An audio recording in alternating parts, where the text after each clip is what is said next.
हाय दोस्तों, I am sure आपने India की दो सबसे बड़ी टेलीकॉम ऑपरेटर कंपनीज जियो और एयरटेल के रिसेंट प्राइस हाइक्स के बारे में तो सुना ही होगा। तो आज की इस वीडियो में हम जानेंगे main reasons behind these price hikes and इसका इम्पैक्ट क्या होगा। तो चलिए शुरू करते हैं आज की इस वीडियो को। पहले थोड़ा कॉन्टेक्स्ट जान लेते हैं। इंडियन टेलीकॉम सेक्टर में काफी चेंजेस आए हैं पिछले कुछ सालों में, जब से जियो मार्केट में आया है 2016 में। डाटा और कॉलिंग प्लान्स के प्राइसेस काफी कम हो गए थे, तो अचानक ये चेंज क्यों? यहाँ है कुछ की रीजंस जियो एंड एयरटेल के प्राइस हाइक्स के पीछे। पहला रीजन है फाइनेंशियल स्टेबिलिटी। जियो और एयरटेल दोनों अपने इंफ्रास्ट्रक्चर में हैवीली इन्वेस्ट कर रहे हैं, especially with the roll out of 5G technology. ये इन्वेस्टमेंट्स क्रूशियल है नेटवर्क क्वालिटी और कवरेज इंप्रूव करने के लिए, लेकिन ये एक्सपेंसिव भी है। इन इन्वेस्टमेंट्स को सपोर्ट करने के लिए और हाई क्वालिटी सर्विसेज ऑफर करते रहने के लिए दोनों कंपनीज को ज्यादा से ज्यादा रेवेन्यू जनरेट करना जरूरी है। हायर प्राइसेस इसे अचीव करने में मदद करेंगे। दूसरा रीजन है regulatory changes. Indian telecom sector काफी रेगुलेशंस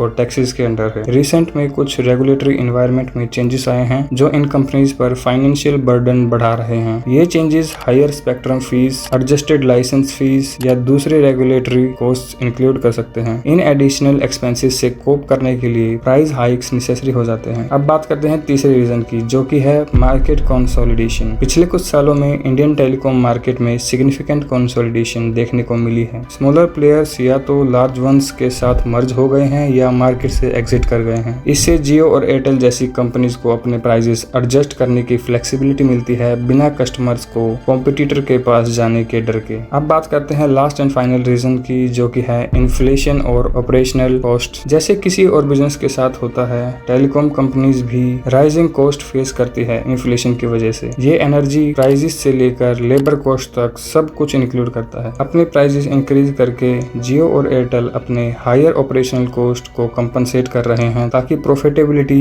मेंटेन हो सके। तो इसका आपके लिए क्या मतलब है as a consumer? High prices कभी वेलकम नहीं होते, लेकिन ये समझना जरूरी है कि ये हाइक सर्विसेज की सस्टेनेबिलिटी और क्वालिटी इंश्योर करने के लिए है, जिस पर हम हर दिन रिलाई करते हैं। लॉन्ग रन में ये price adjustment better network coverage, faster speeds और मोर रिलायबल सर्विसेज लेड कर सकते हैं, especially with 5G already being rolled out. So आज की वीडियो के लिए बस इतना ही।